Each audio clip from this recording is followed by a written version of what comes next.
नमस्कार, रात के 9 बज चुके हैं। मैं ब्रजेश राजपूत हाजिर हूं आपके अपने चैनल विस्तार न्यूज़ के बेहद खास कार्यक्रम द एडिटर शो के साथ। इस शो में हम आपको दिखाते हैं दिन भर की वो चुनिंदा खबरें जिनको जानना आपके लिए जरूरी है।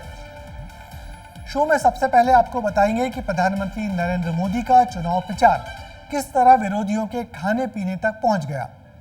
पीएम मोदी ने विरोधियों के नॉनवेज को लेकर तंज कसे और सवाल उठाए। क्या नेताओं का खाना पीना भी चुनाव में मुद्दा बनना चाहिए? आगे जानेंगे विस्तार से। अगली खबर चुनाव में हो रहे नामकरण संस्कार की। लोकसभा प्रचार के दौरान नेता एक दूसरे को तंज कसते हुए नए नए नाम दे रहे हैं। एक्ट्रेस से नेता बनी कंगना रनौत ने राजनीति में एक दो नहीं बल्कि 3 पप्पू की एंट्री करवा दी। कौन है ये पप्पू और विपक्षियों का क्या आया इस पर रिएक्शन आपको दिखाएंगे।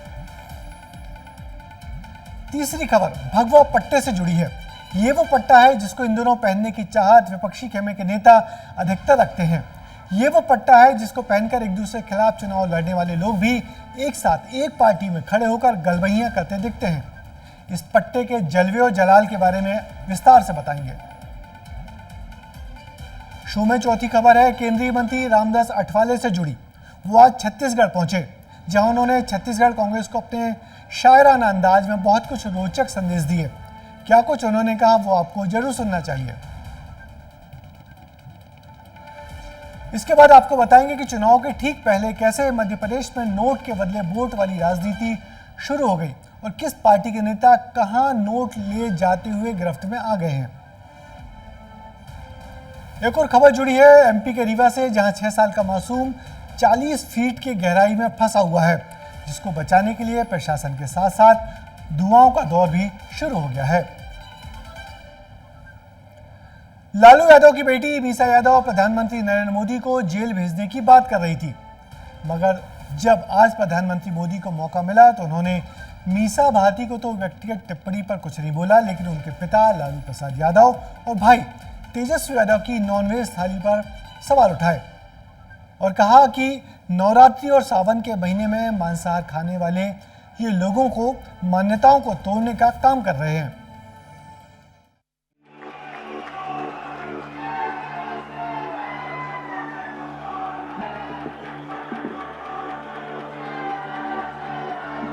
जम्मू कश्मीर के उधमपुर की जनता प्रधानमंत्री मोदी का स्वागत इस अंदाज में कर रही थी। लोग उनकी तुलना शेर से कर रहे थे।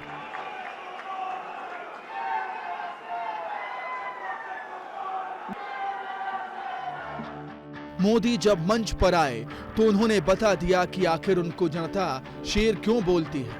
उन्होंने एक मंच से सारे विपक्षियों को एक के बाद एक जवाब देना शुरू कर दिया।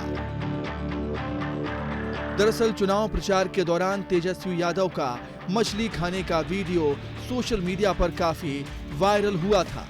दिन भर हम लोग प्रचार किए हैं और प्रचार करने के बाद हम लोगों को ये 10-15 मिनट मिला है जो हम लोग लंच कर सके। तो आज मुकेश जी जो है खाना लाए हैं, लंच में मछली लाए हैं और बहुत ही स्वादिष्ट मछली है। 1 कांटे का मछली है। नवरात्रि में इस वीडियो के सामने आने के बाद तेजस्वी यादव सोशल मीडिया पर ट्रोल होना शुरू हो गए थे। पीएम मोदी ने भी मछली खाने के इस वीडियो को मान्यताओं पर हमला बताया। नवरात्र के दिनों में अपना नॉनवेज खाना आप किस मनसा से वीडियो दिखा दिखा करके लोगों की भावनाओं को चोट पहुंचा करके किसको खुश करने का खेल कर रहे हो। मोदी विपक्षियों पर एक के बाद एक निशाना साध रहे थे और जम्मू कश्मीर में जय श्री राम और एक बार फिर मोदी सरकार की गूंज सुनाई दे रही थी। फिर एक बार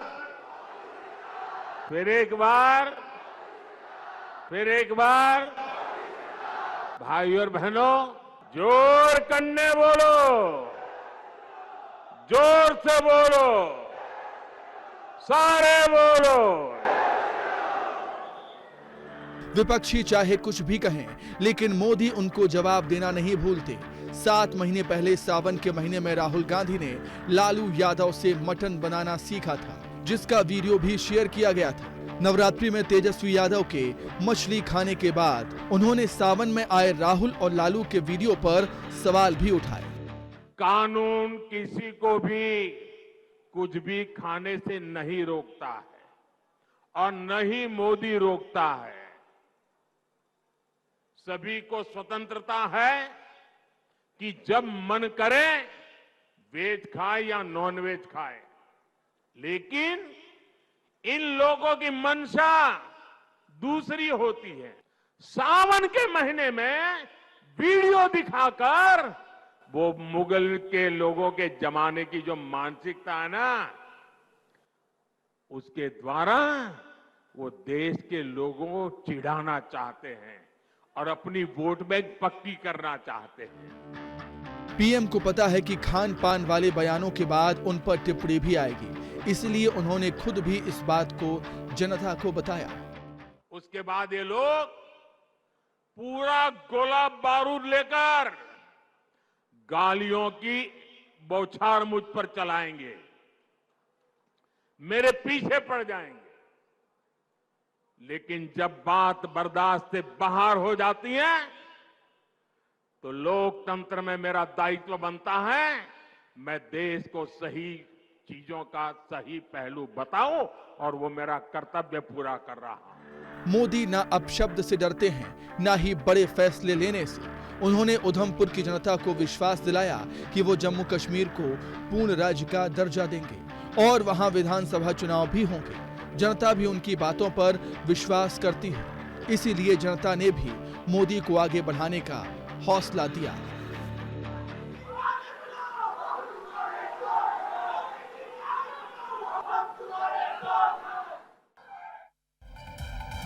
प्रधानमंत्री नरेंद्र मोदी ने जम्मू कश्मीर में राम मंदिर के संघर्ष का मुद्दा उठाया। उन्होंने कहा, राम मंदिर न चुनाव का मुद्दा था, न है और न होगा। राम मंदिर का संघर्ष तो तब से हो रहा है जब बीजेपी का जन्म भी नहीं हुआ था। राम मंदिर का संघर्ष 500 साल पुराना है, जब चुनाव का कोई नामोनिशान भी नहीं था। राजनीति में कंगना रनौत की नई नई एंट्री हुई, लेकिन बयानबाजी का तरीका उनका वही पुराना है। वो बेबाकी से अपने बयान देती हैं, चाहे वो बॉलीवुड में उनके विरोधी हों या राजनीति में विपक्षी। चुनाव प्रचार के दौरान कंगना रनौत कई बार ऐसे बयान दे जाती हैं जो सुर्खियों में आ जाते हैं। उन्होंने हिमाचल के कांग्रेस नेता विक्रमादित्य को पप्पू नाम दे दिया और वो यही नहीं रुकी, उद्धव ठाकरे को भी उन्होंने पप्पू ही करा दिया। उनके इस बयान पर विक्रमादित्य का रिएक्शन भी आया और फिर कंगना ने उसका फिर से जवाब भी दिया। क्या है ये पूरी खबर, जानते हैं विस्तार से। हमारे यहाँ पे भी एक छोटा पप्पू है। जनता को कोई लेना देना नहीं है कि आप क्या खाती हैं और क्या मुंबई में पीती हैं। लोकसभा चुनाव में खान पान से शुरू हुई लड़ाई नेताओं के नामकरण तक पहुंच गई। हिमाचल के मंडी से चुनाव लड़ रही एक्ट्रेस कंगना रनौत ने तो एक नहीं बल्कि तीन नेताओं को पप्पू नाम दे दिया। दरअसल प्रचार के दौरान उन्होंने हिमाचल के कांग्रेस नेता विक्रमादित्य को छोटा पप्पू कह दिया। हमारे यहाँ पे भी एक छोटा पप्पू है। वो कहता है कि मैं गौमांस खाती हूँ और उसके पास एक वीडियो है, तो वो वीडियो दिखाता क्यों नहीं है? उसके पास कोई तो इस चीज का प्रमाण होगा कि उसने मुझे गौमांस खाते हुए कहाँ देखा। कोई रेस्टोरेंट का बिल होगा, कोई फोटो होगा, कोई इंटरव्यू होगा। झूठा और एक नंबर का पलटूबाज है ये छोटा पप्पू। विक्रमादित्य ने पिछले दिनों एक ट्वीट किया था जिसमें उन्होंने कंगना पर गौमांस खाने के आरोप लगाए थे, जिसके बाद कंगना ने विक्रमादित्य को हिमाचल का पप्पू ही बता दिया। कंगना के इस बयान पर कांग्रेस नेता विक्रमादित्य का पलटवार भी आ गया और उन्होंने खुद को पप्पू बोलने पर कंगना को तंज कसते हुए नमन किया। जिस तरीके की भाषा शैली का प्रयोग उन्होंने किया है, शब्दावली का प्रयोग उन्होंने किया है, खास करके हमारे लिए, कांग्रेस पार्टी के लिए, हिमाचल प्रदेश के लिए, उसके लिए मैं उनको कोटि कोटि उनका नमन करता हूं। कंगना ने न केवल विक्रमादित्य को पप्पू बताया बल्कि राजनीति में एक और पप्पू की एंट्री करवा दी। एक और पप्पू मेरी जिंदगी में आए, उद्धव ठाकरे, जिन्होंने मुझे फिर डराया, फिर धमकाया, यहाँ तक कि उन्होंने मेरा घर तक तोड़ दिया।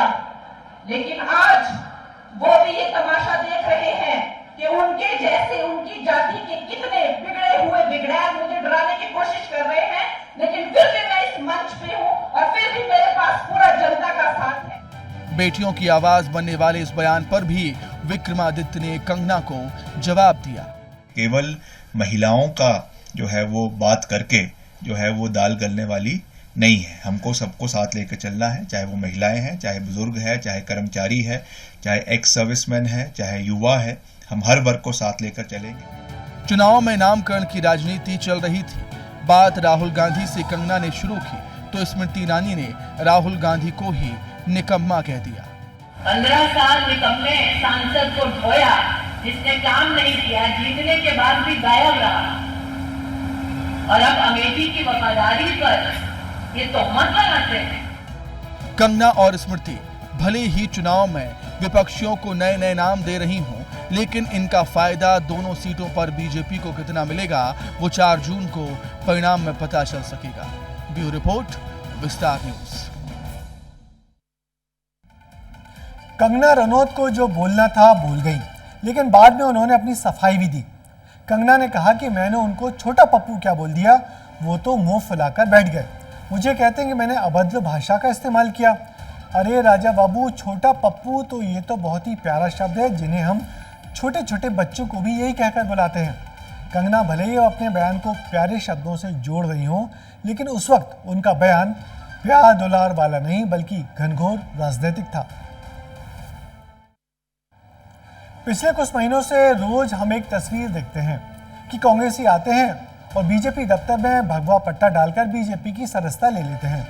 आज भी ऐसी एक तस्वीर देखने को मिली, लेकिन इनकी खास बात ये थी कि जिन पारुल साहू ने बीजेपी को ज्वाइन किया वो कभी उन्हीं गोविंद सिंह राजपूत के खिलाफ चुनाव लड़ चुकी हैं, जिन्होंने आज उनको बीजेपी में शामिल कराने का दावा किया।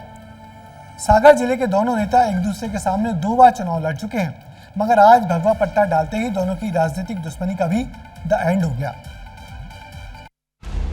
बीजेपी का एडजस्टमेंट वाला पट्टा। भाजपा में जो आ रहा है उसका एडजस्टमेंट पट्टा डालने के साथ ही शुरू हो जाता है। बीजेपी में आते दुश्मन बने दोस्त। हम सबकी सहमति से वो आई हैं। भगवा पट्टा में सबका स्वागत है। उनका स्वागत है, अभिनंदन, हम सब साथ में काम करेंगे ना। गले में भगवा पट्टा पहने नजर आ रही हैं ये पारुल साहू। कभी सुर्खी से विधायक हुआ करती थी, कांग्रेस की नेता थी, लेकिन आज बीजेपी की हो गई। सीएम डॉक्टर मोहन और पूर्व सीएम शिवराज सिंह चौहान ने उनको बीजेपी की सदस्यता दिलाई, लेकिन पारुल साहू के बीजेपी में आने के साथ में जो सबसे अहम तस्वीर थी वो थी गोविंद सिंह राजपूत की। गोविंद सिंह राजपूत और पारुल साहू कभी एक दूसरे के खिलाफ चुनाव लड़े थे, मगर आज गोविंद सिंह राजपूत ने वो हार भूलकर पारुल साहू को बीजेपी की ही सदस्यता दिलाई। हम सबकी सहमति से वो आई हैं। हमारा भाजपा का परिवार बड़ा हो रहा है। हम सब मिलकर मोदी जी के नेतृत्व में काम करेंगे और कांग्रेस की असफलताओं को जनता के सामने उजागर करेंगे। बीजेपी में लौटी पारुल साहू। साल 2013 में पारुल साहू बीजेपी में थी। पारुल साहू ने सुर्खी से चुनाव लड़ा। साल 2013 में गोविंद सिंह राजपूत कांग्रेस में थे। पारुल साहू ने गोविंद सिंह राजपूत को चुनाव हराया। जीत हार में केवल 141 वोटों का अंतर। साल 2018 में बीजेपी ने पारुल साहू का टिकट काटा। पारुल साहू नाराज होकर कांग्रेस में शामिल हुई। गोविंद सिंह राजपूत 2020 में बीजेपी में शामिल हो गए। साल 2020 में उपचुनाव हुए। पारुल साहू गोविंद सिंह राजपूत का आमना सामना हुआ। गोविंद सिंह राजपूत की उपचुनाव में जीत हुई। पारुल साहू 40,000 वोट से हारी। साल 2023 में पारुल साहू को कांग्रेस ने टिकट नहीं दिया। यानी दोनों नेताओं ने एक दूसरे के खिलाफ 2 बार चुनाव लड़ चुके हैं। एक बार गोविंद सिंह राजपूत तो एक बार पारुल साहू जीती, लेकिन खास बात ये थी कि दोनों ही बार बीजेपी की जीत हुई। अब दोनों एक ही पार्टी में आ चुके हैं। एक बड़ी बात है कि इस ज्वाइनिंग के पीछे ये बात बताई जाती है कि 2 दिन पहले पारुल साहू के ठिकाने पर छापेमारी हुई थी। उन्होंने इसका व्यक्तिगत कारण जरूर बताया है और यही सवाल गोविंद सिंह राजपूत से पूछा गया तो उन्होंने साफगोई से जवाब देते हुए कहा कि मुझे ये मामला पता नहीं है, शहर से बाहर थे, हालांकि कार्रवाई चलती रहती है। बीजेपी में ऐसा पहली बार नहीं हुआ है जो 2 दुश्मन एक साथ भगवा पट्टा पहने हुए हों। इससे पहले कांग्रेस छोड़कर बीजेपी में आए संजय शुक्ला और कैलाश विजयवर्गीय की भी ऐसी ही तस्वीरें सामने आई थी। जब कैलाश विजयवर्गीय अपने ही खिलाफ चुनाव लड़ चुके संजय सिंह को पार्टी में अपने हाथों से भगवा पट्टी पहनाकर ज्वाइन करवाया था। साले तेरी गाली सुनी और तेरे को ले रहा हूँ। कैलाश विजयवर्गीय इससे पहले अपने ही खिलाफ चुनाव लड़ चुके अंतर सिंह दरबार को भी बीजेपी में ज्वाइन करवा चुके हैं। यानी बीजेपी में सबके लिए एडजस्टमेंट है। बिल्कुल हो जाएगा। भाजपा में जो आ रहा है उसका एडजस्टमेंट पट्टा डलने के साथ ही शुरू हो जाता है। जिसने भगवा पहना उसको पार्टी का हर नेता दिल से एडजस्ट करने को तैयार है। मध्य प्रदेश के बाद अब आपको छत्तीसगढ़ लेकर चलते हैं। अपने चिर परिचित अंदाज के लिए मशहूर केंद्रीय मंत्री रामदास अठावले आज रायपुर पहुंचे, जहां उन्होंने अपने शायराना अंदाज में ही कहा कि जिनको देश के लोकसभा चुनाव का नाम नहीं है मालूम, उनका नाम है राहुल। उन्होंने कहा कि कांग्रेस आरोप लगाती है कि ईडी से कार्रवाई करवाई जाती है, जेल भेज रहे हैं। तो मैं बता दूं कि नरेंद्र मोदी किसी को भी जेल में नहीं रखते, वो बहुत ही ताकतवर नेता है। छत्तीसगढ़ में कांग्रेस नेता कभी पीएम नरेंद्र मोदी को लाठी मारने की बात करते हैं तो कभी भाषा की हर गरिमा को पार कर जाते हैं। अब केंद्रीय मंत्री रामदास अठावले ने अपने शायराना अंदाज में कवासी लखमा जैसे नेताओं को जवाब दिया। हमारे साथ जितनी गालियां दी ना उतनी गालियां दी। मोदी जी गालियां खाने के लिए मशहूर है मतलब वो आप गालियां इतनी दे रहे हैं। मोदी जी नीच है, मोदी जी ये है, मोदी जी वो है। तो ये इसी तरह की जो बयानबाजी करते हैं ये अच्छी बात नहीं है। रामदास अठावले ने कवासी लखमा के साथ साथ कांग्रेस नेता राहुल गांधी पर भी तंज किया। मुझे लगता है कि राहुल गांधी एक मतलब स्टडी ना करके बातें करते रहते हैं। कांग्रेस के मैनिफेस्टो में कुछ दम नहीं है और नरेंद्र मोदी जी भी कुछ कम नहीं है। 400 सीट करना है पार, 400 सीट हमें करना है पार और उसमें इंडिया आघाड़ी की होने वाली है हार।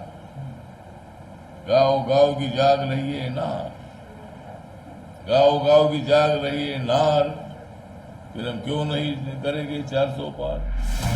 रामदास अठावले जब भोपाल आए थे तो उन्होंने भविष्यवाणी की थी कि शिवराज सिंह चौहान लोकसभा का चुनाव लड़ेंगे और मंत्री भी बनेंगे।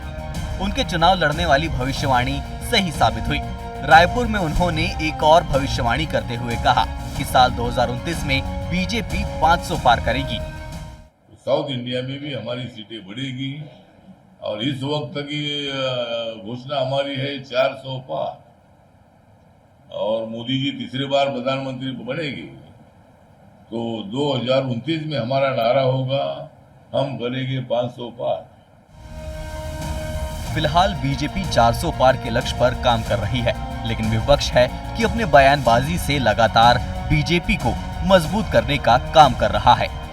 ब्यूरो रिपोर्ट, विस्तार न्यूज। रामदास अठावले के बातचीत का अंदाज उनको अक्सर बाकी नेताओं से जुदा बनाता है।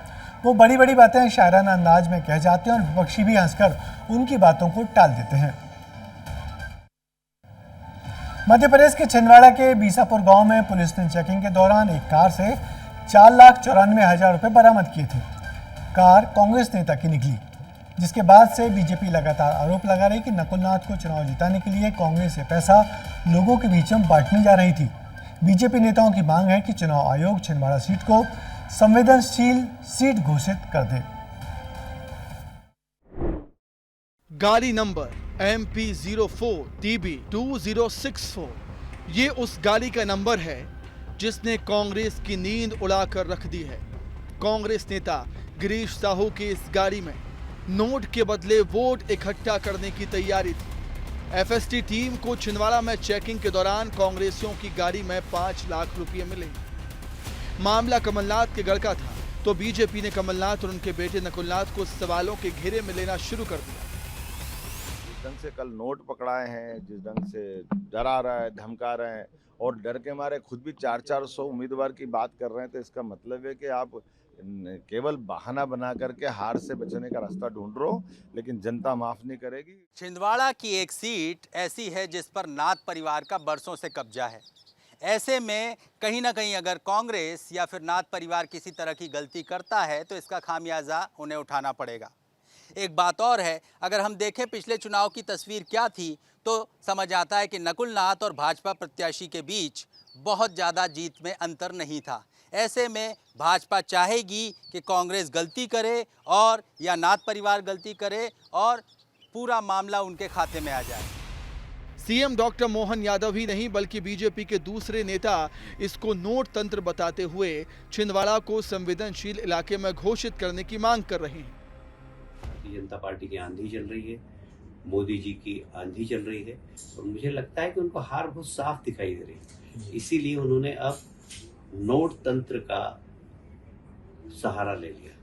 चुनाव आयोग से मांग करेंगे कि उनके जहां पर वो ठहरे हुए उस घर की जांच करना चाहिए। मुझे जानकारी प्राप्त हुई कि बोरों में नोट भरे हुए हैं, लोगों को बुला बुला के वो नोट बांट रहे हैं। वहाँ उनके यहाँ छापा मारना चाहिए। हमारे पास 8-10 और लोगों के नाम आए। चुनाव आयोग से मांग करेंगे कि छिंदवाड़ा पूरी लोकसभा को संवेदनशील घोषित करें। यह लोकतंत्र की हत्या है। मुझे लगता है कि यहाँ पर लोकतंत्र की हत्या नहीं होनी चाहिए। इस मामले में 3 आरोपियों की गिरफ्तारी हुई। इनमें से एक ने खुद को कांग्रेस पार्टी का महामंत्री बताया, दूसरे ने खुद को जनपद सदस्य बताया। हालांकि इसकी पुष्टि की जा रही है। वहीं कांग्रेस पार्टी ने इस मामले पर कैलाश विजयवर्गीय को आत्मचिंतन करने की सलाह दे डाली। पूरे देश की जनता ने खेल देख लिया है। उसके बाद अगर कैलाश जी इस तरह की भाषा का उपयोग करते हैं तो मुझे दुख होता है। देश की जनता ने देखा कि किस तरीके से बॉन्डों का खेल चला है और किस तरीके से चंदा वसूली हुई है और उसके बाद किस मुंह से कैलाश जी इस प्रकार की बात करते हैं।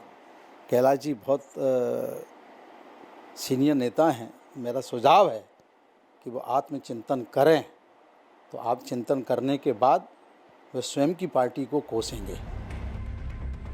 कांग्रेस भले ही कुछ भी बोले, लेकिन छिंदवाड़ा में लगातार बीजेपी के बड़े नेताओं का दौरा जारी है। बीजेपी अध्यक्ष जेपी नड्डा भी दशहरा मैदान में बीजेपी प्रत्याशी विवेक बंटी साहू के समर्थन में सभा करने पहुंचे।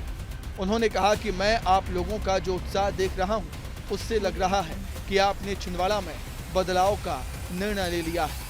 मुझे याद है 4 महीने पहले मैं यहां आया था, चुनाव में रीवा में आया था और सारे मध्य प्रदेश में घूमा था। उस समय मुझे साफ दिखता था कि एमपी के मन में मोदी है और मोदी के मन में एमपी है। और आज भी मुझे दिख रहा है कि एमपी के मन में और देश के मन में मोदी है और मोदी के मन में देश है और एमपी है। ये लोकतंत्र की सबसे महत्वपूर्ण चीज होती है चुनाव, और चुनाव में जरूरी है कि निष्पक्ष मतदान हो। उसके लिए बतौर नागरिक हमको भी इस बात पर ध्यान देने की जरूरत है कि नोट के बदले हमारे वोट का इस्तेमाल न हो। शो में वक्त हो गया है चलते चलते का, जिसमें बात राजनीति से चलने की बात करने वाले दिग्विजय सिंह की। उन्होंने अपने समर्थकों के सामने कहा कि उनका पहला चुनाव कठिन था तो आखिरी चुनाव भी कठिन है। इसका मतलब यह हुआ कि इन चुनाव के बाद वो कोई चुनाव नहीं लड़ेंगे। क्या राजगढ़ सीट से उनका चुनाव आखिरी चुनाव होगा? दिग्विजय सिंह सरीखे बड़े नेता का ये ऐलान करना कि आगे वो चुनाव नहीं लड़ेंगे, ये कांग्रेस को एक बड़ा झटका साबित हो सकता है, क्योंकि मध्य प्रदेश में पहले ही कांग्रेस के कई बड़े नेता बीजेपी को ज्वाइन कर चुके हैं।